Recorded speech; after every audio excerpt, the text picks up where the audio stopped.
Hello दोस्तों, मैं आपका दोस्त, आपका टीचर आदित्य सर। आज हम लोग डिस्कस करेंगे CUET हिंदी लैंग्वेज का एक टॉपिक जिसका नाम है भिन्नात्मक शब्द।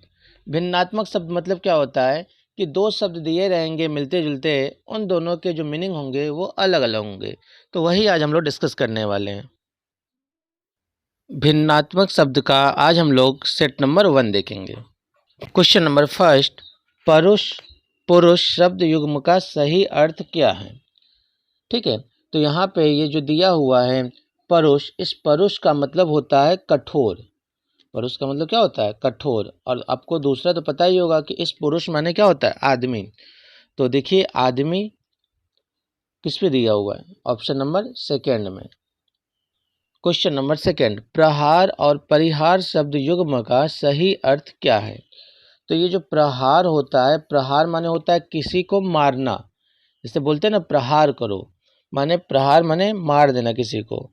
और दूसरा परिहार, परिहार मतलब होता है त्याग देना। तो प्रहार माने मारना और परिहार माने त्यागना। ऑप्शन नंबर ग हो जाएगा।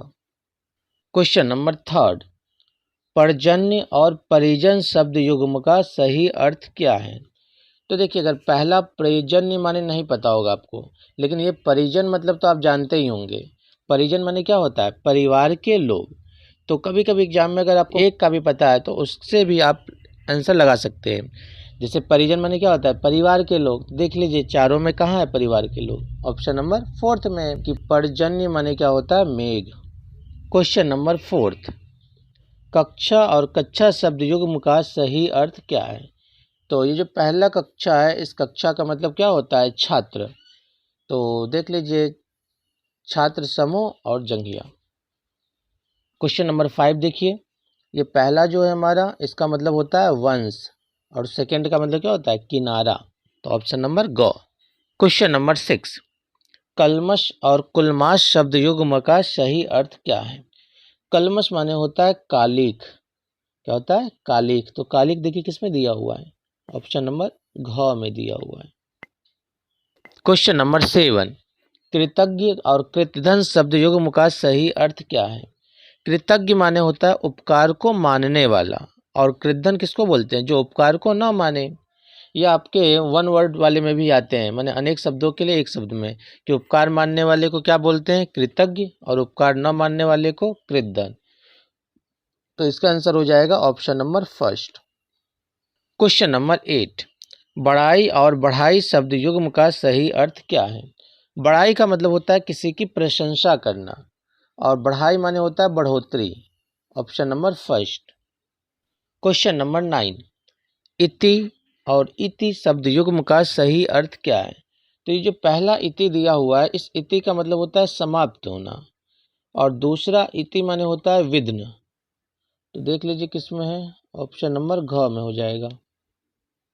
क्वेश्चन नंबर 10 पढ़िए और बताइए, इसका जो आंसर होगा वो हो जाएगा ऑप्शन नंबर ग। क्वेश्चन नंबर 11, सम, ये सम माने होता है समान, और दूसरा जो है उसका मतलब होता है मोक्ष। तो option number fourth. Question number 12 important है क्वेश्चन, ये एग्जाम में आए भी हुए हैं आपके। तो जो इसका जो आंसर होगा वो क्या होगा बताइए? इसका मतलब होगा, देखिए जो दूसरा वाला चीर है, ये आप महाभारत में सुने भी होंगे कि चीर हरण हुआ था। चीर हरण माने क्या होता है? वस्त्र का हरण करना। तो चीर माने वस्त्र होता है। तो आप देख लीजिए वस्त्र दो दो ठो में है, गौ में भी है और घ में भी है।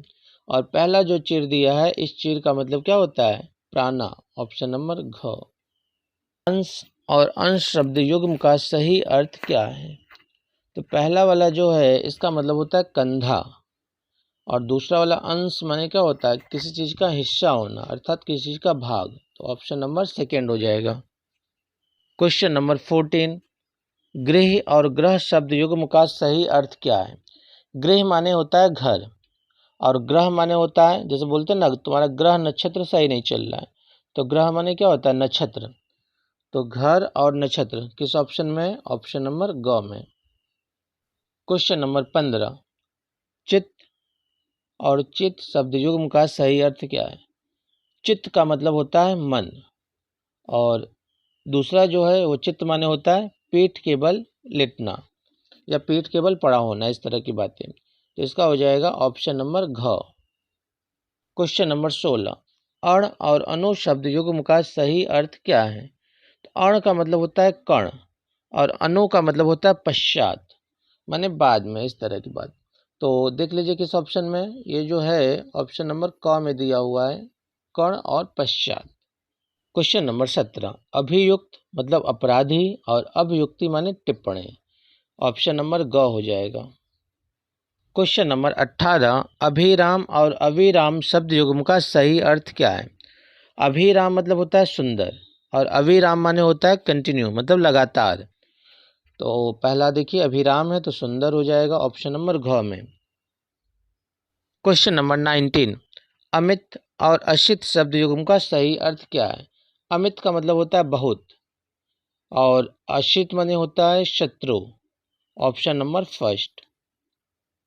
क्वेश्चन नंबर 20, अविरोध और अवरोध शब्द युग्म का सही अर्थ क्या है? अविरोध माने मेल होता है और दूसरा तो सुने ही होंगे आप लोग अवरोध, अवरोध का मतलब क्या होता है? रुकावट। तो मेल और रुकावट ऑप्शन नंबर सेकंड में है। क्वेश्चन नंबर 21, अवली और आविल का अर्थ क्या है? अवली का मतलब होता है पंक्ति और आविल का मतलब होता है गंदा।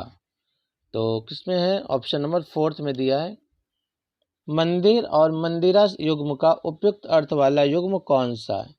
ये पहला जो है मंदिर, मंदिर का मतलब तो आपको पता ही होगा, जहाँ देव निवास करते हैं अर्थात देवालय।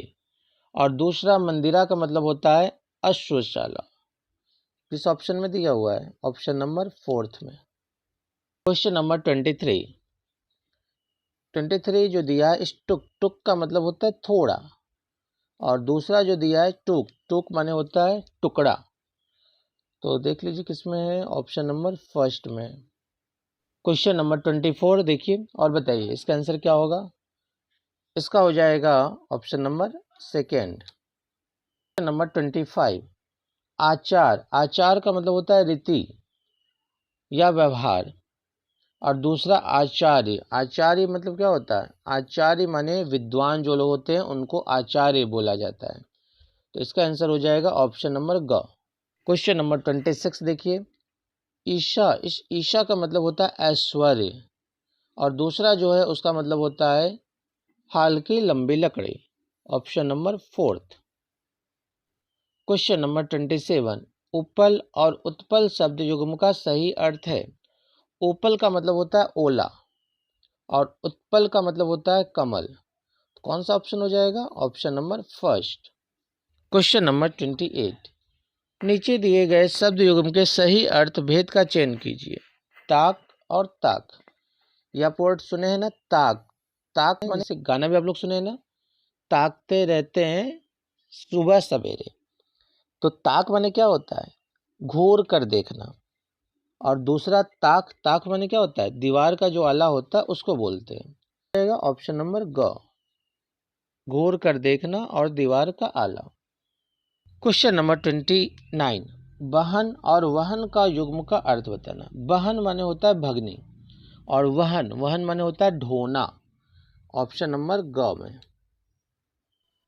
क्वेश्चन नंबर 30, वस्तु और वास्तु, वस्तु का मतलब होता है सामान और वास्तु बोलते हैं ना, वास्तु शास्त्र माने मकान का शास्त्र। तो हो जाएगा ऑप्शन नंबर फोर्थ, वस्तु माने सामान और वास्तु माने मकान।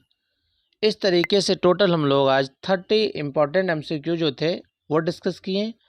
आज की क्लास हम लोग यहीं समाप्त करते हैं। धन्यवाद।